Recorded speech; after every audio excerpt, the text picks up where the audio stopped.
Right edition, welcome, happy day. That's a 44 Magnum. Clint Eastwood, this is what he used to say in his movies. This is a 44 Magnum, the most powerful handgun in the world. And then there was other pieces of verbiage like, make my day.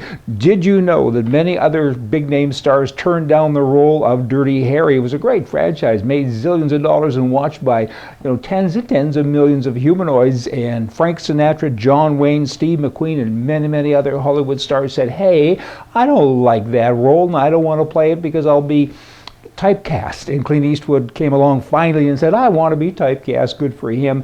Now, the Senate in the U.S. recently did reject the gun control agenda brought on by all of the liberal whacks who say continually, let's take all the guns away from those who didn't do it. And some of those guys just don't get it. I mean, I didn't like the answer, so I'm going to continue to ask the question. It's kind of like a brainwashing thing going on. And immediately now, subsequent to this vote, opponents of that are phoning the senators who voted for it and saying, we're going to get you. How dare they threaten other people like that? And the biggest threatener of all is Mayor Bloomberg. He can afford it. He can afford to be a socialist. He has a lot of cash, and he's now put up $12 million of his own money. And he said, I'm going to campaign now. I thought he was the mayor of a city. Seems to think he's mayor of a country, I guess. Yeah, I'm going to campaign in 13 states targeting the same senators and legislators who voted for the gun control, or the, you know what I mean, against us. That's what I'm trying to say. Okay, we're going to continue on doing what we do to push for gun restrictions. Kind of get over yourself, because the country said, we don't care about that. Have crime control, criminal control, gun control, that's people control, and we don't want to have it go away. And he won't go away. Now, there's a new report that's recently out that even goes against that. I mean, don't ever let a fact get in your way, though, Bloomberg or any other lib. And these facts, though, do say the violence in schools has decreased substantially during the last 2 decades, as it has in many other places, due to the good people now being armed. Overall, it's a much safer place to be today than it was 20 years ago.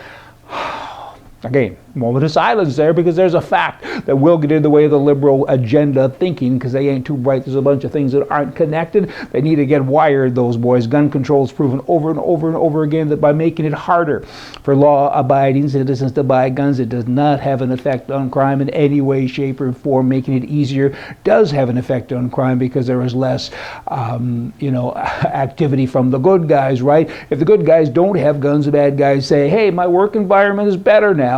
So it's kind of proven repeatedly, again and again, that would be the word repeatedly, that if good people are armed, bad people don't do as many bad things. I feel like I gotta say it so slow and spell it out, not for you, I get it, but for the odd liberal that's watching the program. What is it about this they don't get? I'll never know. Here in Canada, there's a 70-year-old man. His name is Rod Zimmer. He's a senator. He was appointed by former Liberal Prime Minister Paul Martin. He's kind of an interesting guy. He hasn't done much. No senators do anything. The Senate in Canada shouldn't exist. But in any event, a new thing has kind of come out. He has a young wife. He's in his 70s and she's in her 20s. They've been married for several years. Apparently, when they started dating, he was 65 and she was 16. That's kind of a yuck. Hey, but in any event, I'm digressing back to this. He's now quitting. He said, I don't want to be a senator anymore. I'm not well, so I'm going to quit. And I'm going to get a pension of about, I think it's $38,000 a year. No, pardon me. They average $56,000 a year.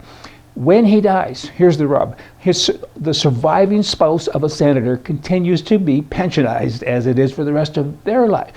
So here's a guy in his 70s who isn't very well. When he dies, his young wife will continue to get the pension forever and ever. She might live till she's 90. Who is she? And guess what? There's hundreds of she's out there walking around getting pensions from the Canadian taxpayer. The Senate is a useless instrument. The people are unelected. They're appointed. They don't do anything except rob from the citizenry. And now you find out that, in fact, it's not just them, it's their spouses. Oh my, will it ever end?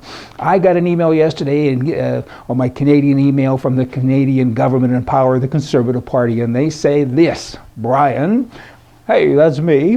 I wanted to make sure you heard the news. The Harper government has made changes to the temporary foreign worker program to ensure Canadians are given the first chance at available jobs. Wow, after 7 years in office, you're bragging about this? Took you 7 years to come out of the ether, and then they go on to say employers will have to pay a $275 processing fee for each temporary foreign application. Yeah, no mention of the $50,000 fee or commission that goes to lawyers when they do the immigration process. That's another topic for another day. If you're with us, it goes on to say in the conclusion, add your name to the list of Canadians who support changes in the temporary foreign worker program. I, like so many other Canadians, do support something, a change in government, somebody who can wake up and do things a whole bunch better and faster and more right-wing. Hey, just saying, let me end today with this. A liberal fishing trip. I want you to look at this video, a liberal fishing trip. Hey, cheaters, y'all come back tomorrow. We're going to have more for you from the right. See ya.